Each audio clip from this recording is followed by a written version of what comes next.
This video sponsored by Moto mobile app. சப்பாத்திக்கு மாவு எடுத்திருக்கேன். 1/2 கிலோ மாவு இது. தேவையான உப்பு சேர்த்துக்கலாம்.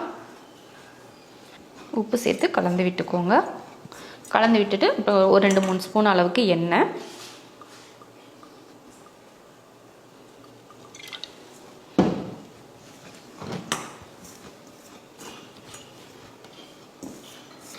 அடுத்து தண்ணி ஊற்றி பிசைஞ்சுக்கலாம். வெதுப்பாக சூடு பண்ண தண்ணியை ஊற்றி கொஞ்சம் கொஞ்சமாக பிணைஞ்சு எடுத்துக்கலாம். மொத்தமாக தண்ணி ஊற்றி பிசைஞ்சிடாதீங்க, கொஞ்சம் கொஞ்சமாக ஊற்றி பிசைஞ்சுக்கோங்க.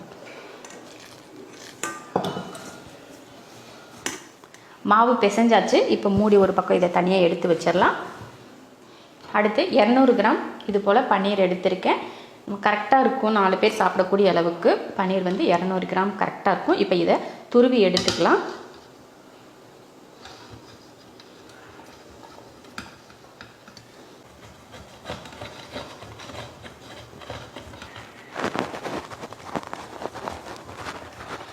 பாருங்கள், துருவி எடுத்தாச்சு. அடுத்து ஸ்டவ் ஆன் பண்ணி கடாய் வச்சுருக்கேன். கொஞ்சமாக எண்ணெய் ஊற்றிக்கலாம். ஒரு 2 ஸ்பூன் அளவுக்கு எண்ணெய் ஊற்றிக்கோங்க. எண்ணெய் ஊற்றிட்டு அடுப்பை சிம்மில் வச்சுருங்க. கரம் மசாலா 1/4 ஸ்பூன் மல்லித்தூள், 1/2 ஸ்பூன் அளவுக்கு மிளகாத்தூள். இந்த மசாலாவில் பன்னீர் சேர்த்துடலாம்.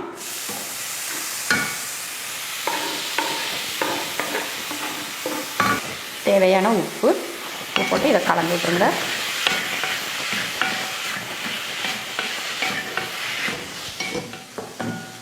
இப்போ ஸ்டவ் ஆஃப் பண்ணிடலாம். இது கூட மணத்துக்காக கொஞ்சம் கொத்தமல்லி தழை தூவிக்கோங்க. தூவிட்டு கலந்து விட்டுருங்க. நல்லா ஆற வச்சுட்டு அதுக்கப்புறமா நம்ம சப்பாத்தியில் போட்டு எடுத்துக்கலாம். இப்போ சப்பாத்தி தேய்ச்சிக்கலாம். சப்பாத்திக்கு நான் மாவு போட்டு தேய்க்கல, எண்ணெய் வச்சு தான் தேய்க்க போகிறேன். தேய்ச்சிடலாம்.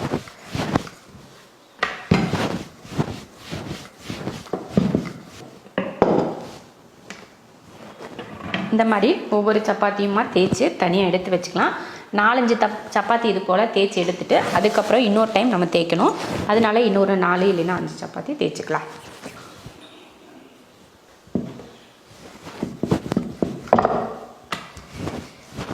இதோடு சேர்த்து 4 சப்பாத்தி தேய்ச்சி எடுத்து வச்சுருக்கேன்.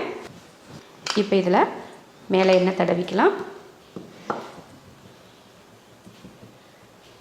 இதுக்கு மேலே கொஞ்சம் மாவு போட்டுக்கோங்க. அதுக்கு மேலே இன்னொரு சப்பாத்தி எடுத்து வச்சிடலாம்.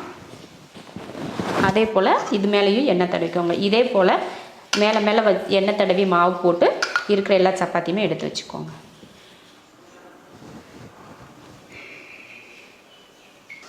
போட்டதுக்கப்புறம் லாஸ்ட்டு சப்பாத்தி இது, அது மேலேயுமே எண்ணெய் தடவி தான் போடணும். இதெல்லாம் செய்கிறது உங்களுக்கு கஷ்டமாக தெரியும். ஏன்னா நல்ல லேயராக நல்லா சாஃப்டாக வேணும், பரோட்டா மாதிரி டேஸ்ட்டில் நல்ல உதிரியாக வேணும் அப்படின்னு நினச்சிங்கன்னா இந்த மாதிரிலாம் நீங்கள் செஞ்சிங்கன்னா உங்களுக்கு பரோட்டா சாப்பிட்ட மாதிரியே இருக்கும். அதனால தான் நான் இந்த மாதிரி செய்ய சொல்கிறேன்.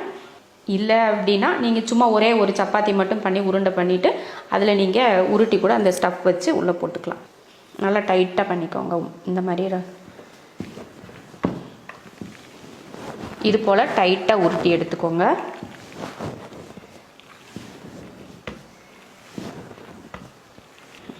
அவ்வளோதான். இப்போ இதை கட் பண்ணி எடுத்துடலாம். கொஞ்சம் பெரிய உருண்டையாகவே கட் பண்ணிக்கலாம்.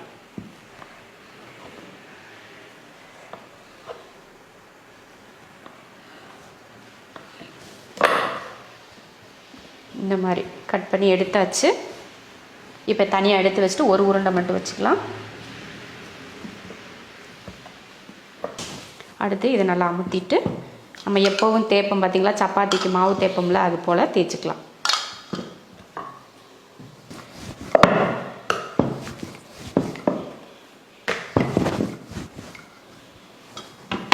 இந்த மாதிரி சின்னதாக தேய்ச்சிக்கோங்க. இதுக்குள்ளே பன்னீர் பார்த்திங்கன்னா நல்லா ஆறி வந்துருச்சு பாருங்கள். இப்போ இதை எடுத்து நம்ம சப்பாத்திக்குள்ளே வச்சிடலாம்.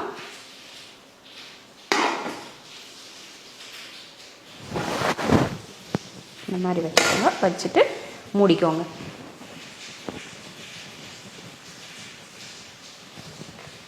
இப்போ தேய்ச்சிடலாம்.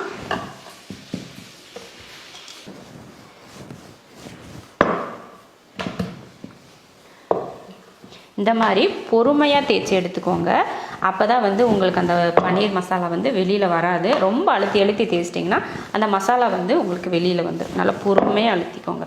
போதும் இந்தளவுக்கு. உங்களுக்கு நல்ல லேயர் வரணும் அப்படின்றதுக்காக தான் இந்த மெத்தடில் செஞ்சுருக்கேன். உங்களுக்கு லேயர்லாம் வேணாம் அப்படின்னு நினச்சிங்கன்னா நீங்கள் நார்மல் சப்பாத்தியை நீங்கள் போட்டு எடுத்துக்கலாம். ஃபஸ்ட்டு வந்து நம்ம லேயர் வரணும் அப்படின்றதுக்காக போட்டோம். இப்போ லேயரே இல்லாமல் நம்ம பண்ணணுன்னா இந்த மாதிரி லைட்டாக நீங்கள் மாவு வந்து தேய்ச்சிக்கோங்க. தேய்ச்சிட்டு இதுக்குள்ளே நீங்கள் அந்த பன்னீர் மசாலா வச்சுருங்க. லேயர் வர்றதுக்காக தான் 4 சப்பாத்தி உருட்டி அதை கட் பண்ணி நான் பண்ணேன். லேயர் வரவே வேண்டாம் அப்படின்னு நினச்சிங்கன்னா இந்த மெத்தடில் நீங்கள் பண்ணிக்கலாம். இப்போ இதை நம்ம ஒன்று சேர்த்துட்டு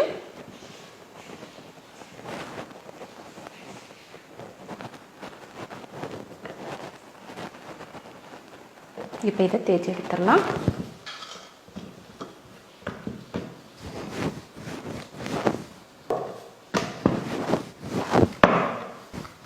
இந்த மாதிரி நார்மலாகவே நீங்கள் சப்பாத்தி போட்டு எடுத்துக்கலாம்.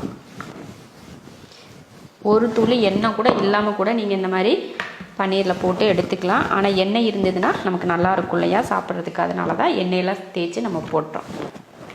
அவ்வளோதான். இப்போ சப்பாத்தி கல்லில் போட்டு எடுத்துக்கலாம்.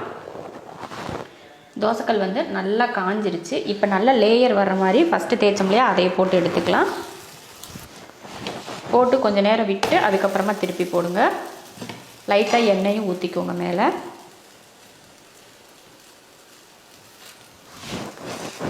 அப்பப்போ இது போல் திருப்பி போட்டு வேக வச்சுக்கோங்க. லைட்டாக எண்ணெய் தடவி நல்லா இந்த மாதிரி அமுத்தி விட்டிங்கன்னா தான் நல்லா அந்த சப்பாத்தி மேலே இருக்க மாவெல்லாம் நல்லா வேகும். உள்ளே இருக்க பன்னீர்லாம் வேக தேவையில்லை. ஏன்னா நம்ம எல்லாம் மசால் வந்து வதக்கி தான் வச்சுருக்கோம். அதனால் அதெல்லாம் வேக தேவையில்லை. மேலே இருக்க அந்த சப்பாத்தி மாவு மட்டும் வெந்துக்கிட்டால் போதும். அவ்வளோதான். 2 பக்கமும் திருப்பி போட்டு எடுத்துடலாம். நல்லா வெந்துடுச்சு. அடுத்து நம்ம நார்மலாக வந்து லேயர் இல்லாமல் போட்டு எடுத்தோம் பார்த்தீங்களா, அதை போட்டு எடுத்துக்கலாம்.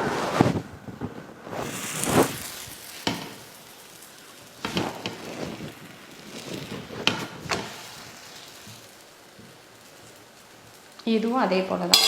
கொஞ்சம் எண்ணெய் விட்டு தேய்ச்சிட்டு திருப்பி போட்டு எடுத்துக்கோங்க. நம்ம எப்போயுமே பார்த்திங்கன்னா பன்னீர் பராத்தா வந்து நம்ம நார்மலாக செய்கிறது தான். ஆனால் அந்த லேயர் வச்சு செஞ்சோம்னா நம்ம பரோட்டா சாப்பிட்ட மாதிரியே நல்லா லேயராக வரும். உள்ளே அந்த பன்னீர் இருக்கிறப்போ ரொம்ப அருமையாக இருக்கும். நமக்கு பார்க்குறதுக்கும் நல்லாயிருக்கும், சாப்பிட்றதுக்கும் நல்ல ருசியாக இருக்கும் இல்லையா. அதுக்காக தான் நிறைய பேர் என்ன ஆசைப்படுவோம், சப்பாத்தியாக இருந்தாலுமே அதில் கொஞ்சம் லேயர் வந்தால் நல்லாயிருக்கும் அப்படின்னு தான் நம்ம ஆசைப்படுவோம். அதுக்காக தான் நான் இந்த மாதிரி செஞ்சு காட்டியிருக்கேன். உங்களுக்கு இது 2ல் எது பிடிக்குதோ அதையே நீங்கள் செஞ்சுக்கோங்க. அவ்வளோதான். 2 பக்கமும் வேக வச்சாச்சு. இதையும் எடுத்துக்கலாம். நீங்களும் இது போல் பன்னீரில் பராத்தா பண்ணி பாருங்கள். லேயர் வேணும்னா இந்த மாதிரி செஞ்சுக்கோங்க. இல்லை லேயரே வேணாம் அப்படின்னு நினச்சிங்கன்னா இந்த மாதிரி நீங்கள் செஞ்சுக்கோங்க. 2ல் உங்களுக்கு எது ஈஸியாக இருக்குன்னு பார்த்துட்டு, நம்ம எப்போயுமே நார்மலாக சப்பாத்தி சாப்பிடணும்னா கொஞ்சம் லேயர் இருந்தால் நல்லாயிருக்கும் அப்படின்னு தான் யோசிப்போம். அதனால தான் இந்த மாதிரி உங்களுக்கு நான் செஞ்சு காட்டியிருக்கேன். அதே போல் நம்ம பார்த்திங்கன்னா பன்னீர் வந்து நல்லா அந்த எண்ணெயில் போட்டு மசாலாலாம் போட்டு வதக்கி நம்ம போட்டிருக்கிறதுனால அந்த டேஸ்ட் இன்னும் ரொம்ப நல்லாயிருக்கும். காரசாரமாக இருக்கும் இல்லையா, அது இன்னும் நல்லாயிருக்கும்.